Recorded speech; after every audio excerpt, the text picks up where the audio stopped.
But I want to give you an example of a youth in particular. This man used to dress the nicest, he used to look the nicest, by the mushrikun standard. If there was a GQ magazine then, he'd be on the cover, right? He used to get all imported clothes. His shoes used to come from Yemen. That's like saying he, wore Giorgio Armani suits. Or I don't know who the top designer is. They all look retarded to me, but anyway. So he wore really nice clothes and imported perfume and, Mus'ab bin Umair radiallahu anhu, before he became Muslim. Very, very smart man, very handsome man. Many women wanted to marry him. Young guy, very smart, very intellectual. So even the chieftains were very proud that they have this man, this pride of their town in Mecca, in their household. He heard that the Muslims are being persecuted. He said, I was curious about what this Muhammad is saying, sallallahu alaihi wasallam. Let me go find out. So he goes and sneaks into Darul Arqam to find out. He listens to a khutbah of Rasulullah sallallahu alaihi wasallam as he's conducting a halaqah with the Sahaba, and he says, this is what my heart had been saying all along. He accepts. He says, La ilaha illallah Muhammad Rasulullah. He makes salah with them. Now he starts coming to the halaqahs regularly, secretly. He doesn't want people to find out, because to find out in Makkah would be a big problem. Especially with his mother, Khunnas bint Malik. His mother was a very powerful woman. She had a very controlling personality. He wasn't afraid of anybody else except his mother. Didn't want to mess with his mom, like many of us. Right? You could take on anybody, but you can't get on mom's bad side. So he's sneaking in, and one of the kuffar, he saw him, and word spread and finally got to his mother. So they called a town meeting from his tribe. They pulled him in. They said, is this true? You become a Muslim? Somebody's seen you pray like Muhammad prays. And we saw you go into Darul Arqam. What's going on? He said, yes, I become Muslim. What can I say? He accepted. He acknowledged. His mother's first reaction was to try to spear him. She was that mad. Then to hit him, but she couldn't do it. She loved him too much. So what she decided to do was she tied him up and she put him in the corner of the house with guards watching him the whole day. For days.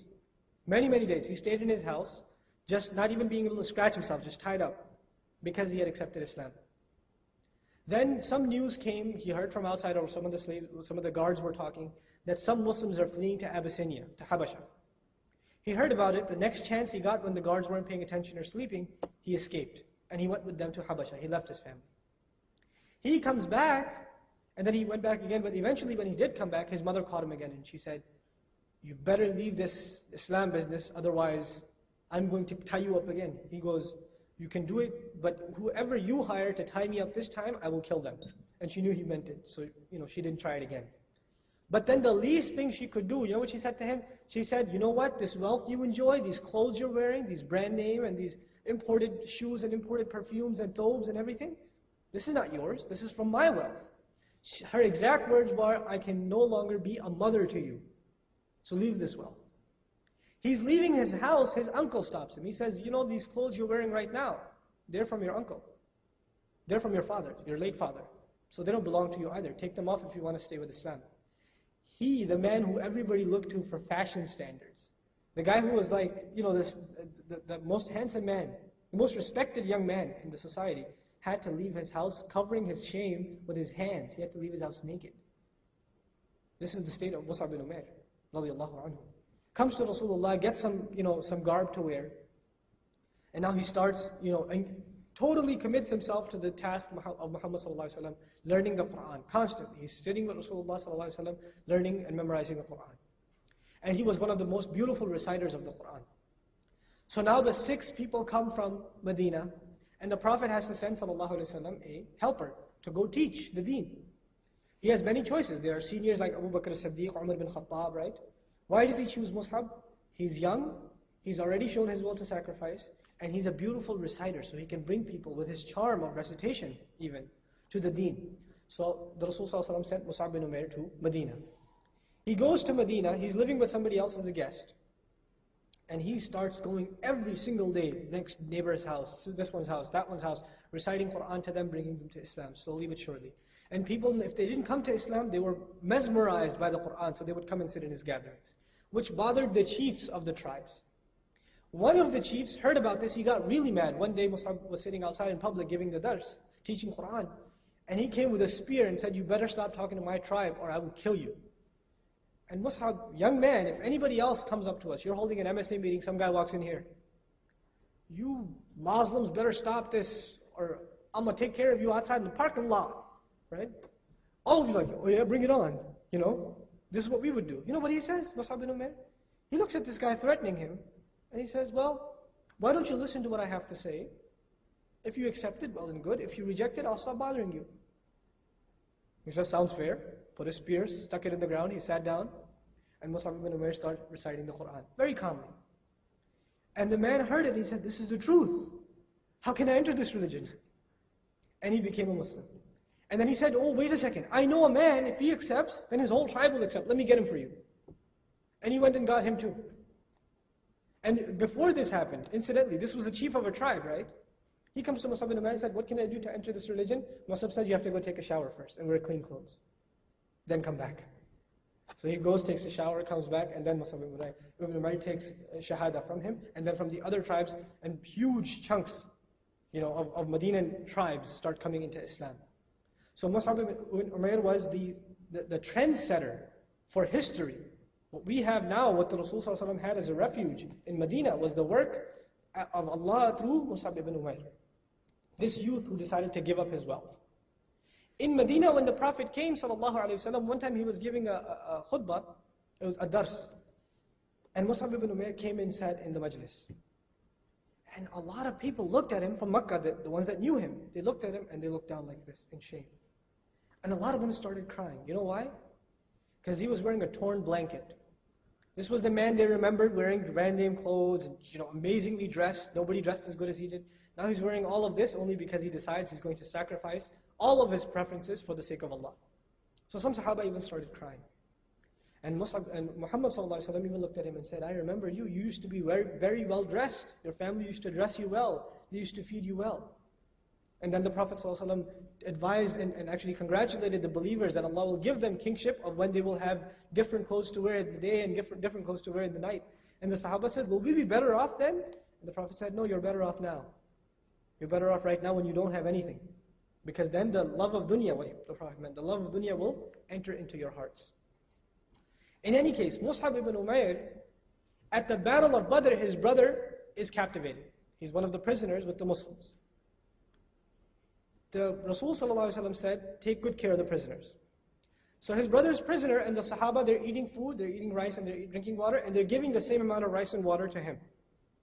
Mus'ab ibn Umair walks by, and he looks at his brother, and he says to the guard, my brother, tie this kafir up tightly, because his mother is rich, she'll probably give a good ransom to us.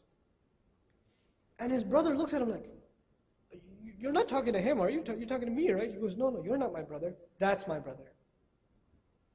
His iman was such that he understood, just like Nuh a.s. was made to understand. Those who are not in the boat are not your family. Those who fight against this deen, they're not your family. Those who believe with you, وَالَّذِينَ آمَنُوا وَعَمِلُوا الصَّالِحَاتِ لَنُدْخِلَنَّهُمْ فِي الصَّالِحِينَ in Surah Al-Kabut. Those who have iman and engage in righteous deeds, we will enter them into a new affiliation, a new family of the righteous. لَنُدْخِلَنَّهُمْ. You're being indoctrinated into a new family. Those who struggle with you in the way of this deen. So this was the character of Mus'ab ibn Umair. But I haven't gotten to the real part yet. How Allah honored him. How Allah subhanahu wa ta'ala honored him. In the battle of Uhud, we know some Sahaba, and I'll say this, and please understand it carefully, made an unconscious mistake. It wasn't a conscious disobedience of Rasulullah, but it was a misunderstanding at the hands of the Sahaba. So they came down from their positions. You know the famous incident, right? Now what happened was the mushrikun, their target was to assassinate Rasulullah sallallahu alaihi wasallam. So their attack coming down from the hill was targeted towards Rasulullah. Mus'ab ibn Umair was a smart man. He understood this. And he was the flag bearer. So he grabs the flag, stands apart in the way of Rasulullah sallallahu alaihi wasallam, so to direct traffic towards him, and starts screaming takbir. Allahu Akbar, Allahu Akbar, Allahu Akbar. Why?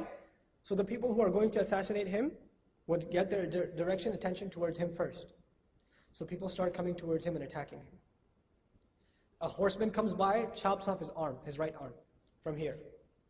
He was holding the flag in the right arm. He grabs it in the left arm.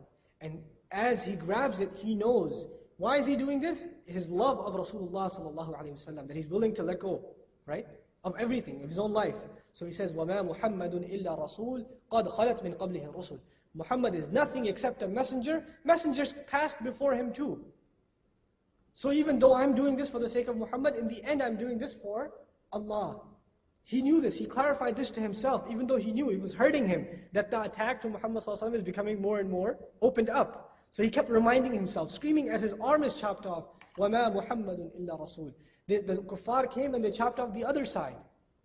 Now whatever he has left of his arms, he's holding the flag like this, screaming, وَمَا مُحَمَّدٌ إِلَّا رَسُولٌ قَدْ خَلَتْ مِنْ قَبْلِهِ الرُّسُلُ. They came and they speared him and he died in that state. And then afterwards, Allah subhanahu wa ta'ala honored what was in his heart, and He put this ayah in Surah Al-Imran. In the description of the battle of Uhud, you find this ayah, وَمَا مُحَمَّدٌ إِلَّا رَسُولٌ قَدْ خَلَتْ مِنْ قَبْلِهِ الرُّسُلُ. Muhammad is nothing except a messenger. Messengers came before him too. أَفَإِمْ مَاتَ, if in case he died, أَوْ قُتِلَ, or if he got killed, أَنْقَلَبْتُمْ عَلَىٰ أَعْقَابِكُمْ, are you going to turn back on your heels? فَمَنْ يَنْقَلِبْ عَلَىٰ عَقِبَيْهِ, the one who turns back on his heels, فَلَنْ يَضُرَّ اللَّهَ شَيْئًا, he could not harm Allah in anything. وَسَيَجْزِي اللَّهُ الشَّاكِرِينَ, and Allah will soon reward the shakirin, those who are grateful. When Muhammadur Rasulullah sallallahu alayhi wa sallam looked at the body of Umair, you know the shuhada were being given salams on the battlefield.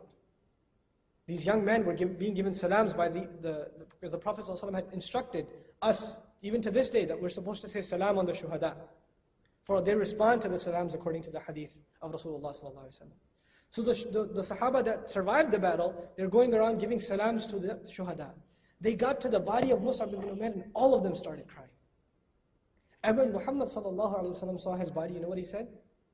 He said, فَمِنْهُمْ مِنَ الْمُؤْمِنِينَ رِجَالٌ صَدَقُوا مَا عَاهَدُوا اللَّهَ عَلَيْهِ. They are from, this is an ayah of the Quran that he recited when he looked at him. You know, we can recite these ayahs. But when these ayahs were recited by Rasulullah sallallahu alayhi wa sallam, it was something else. He said, from among the believers are real men that have already confirmed their covenant that was made with them, that Allah had made with them. فَمِنْهُمْ مَنْ قَضَى نَحْبَهُ, then from among them are those who have given their due already. وَمِنْهُمْ مَنْ يَنْتَظِرُ, and from among them are those who are still waiting to give their due. وَمَا بَدَّلُوا تَبْدِيلًا, and they would not replace their desire to give their due, to give their whole life to Allah with anything else. They would not replace it for anything. This is the ayah Prophet Muhammad ﷺ recited upon the body of Mus'ab ibn Umair. As he lay, you know one of the reasons the Sahaba were crying? His cloth was so little that if you covered his head, his feet would show. And if you covered his feet, his head would show. So the Prophet ﷺ said, when you bury him, cover his head and cover his feet with grass. That's how he was buried. This was Mus'ab ibn Umair, that rich, wealthy man. Why am I sharing this example with you? We're not in the battlefield, we're not, we don't have to travel from New York to Habasha or Medina, right, to get away from persecution. But we have a mission, and it's the same mission as that of the companions. If somebody comes and says to you, no, the companions, their lives are not relevant to ours, because that was then, that's a historical context. We need to understand it, but we need to reinterpret all of these values in Islam. This is all garbage. It's garbage because Allah subhanahu wa ta'ala Himself has given them the certificate. رَضِيَ اللَّهُ عَنْهُمْ وَرَضُوا عَنْهُ. Allah is pleased with them and they are pleased with Allah. You want to be pleased with them? You want to be pleased with Allah? And you want Allah to be pleased with you? You got to follow their model. How many times in the Quran, Muhammadur Rasulullah, in Surah Fath in particular, وَالَّذِينَ مَعَهُ, and those who are with Him. Allah honors the Sahaba. He honors the Sahaba in particular, like Abu Bakr as-Siddiq in the Quran, He honors him, calling him Thani Ithnain in Surah Tawbah. Like He mentions a nickname for Abu Bakr as-Siddiq. But for others, He mentions them in plural, in general. And he gives them so many honors in the Quran that we can't take away from them and say, no, this is just some intellectual discourse on the side, it has no relevance to how we behave.